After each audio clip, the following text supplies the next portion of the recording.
एक गरीब लड़के की कहानी। एक छोटे से गांव में एक गरीब परिवार रहता था। उस परिवार में माँ, पिता और उनका एक बेटा अर्जुन था। उनका घर मिट्टी का बना हुआ था और छत पर टीन की चादरें लगी थीं।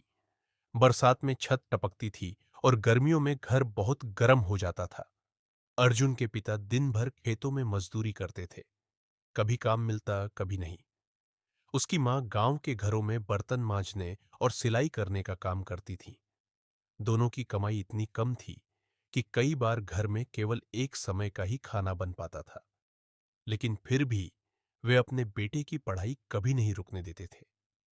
अर्जुन बहुत समझदार और मेहनती लड़का था।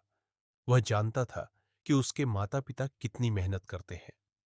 स्कूल से आने के बाद वह भी छोटे मोटे कामों में पिता का हाथ बंटाता और रात को स्ट्रीट लाइट के नीचे बैठकर पढ़ाई करता, क्योंकि घर में बिजली अक्सर चली जाती थी।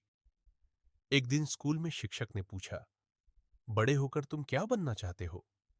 अर्जुन ने आत्मविश्वास से कहा, मैं अफसर बनकर अपने माँ पिता का जीवन बदलना चाहता हूं। वह दिन रात मेहनत करता रहा। कई सालों की कठिन मेहनत और संघर्ष के बाद उसने एक बड़ी प्रतियोगी परीक्षा पास कर ली।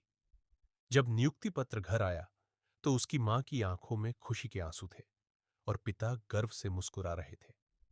अर्जुन ने सबसे पहले अपने माता पिता के लिए पक्का घर बनवाया। उसने कहा, आज जो भी हूं, आपकी मेहनत और त्याग की वजह से हूं।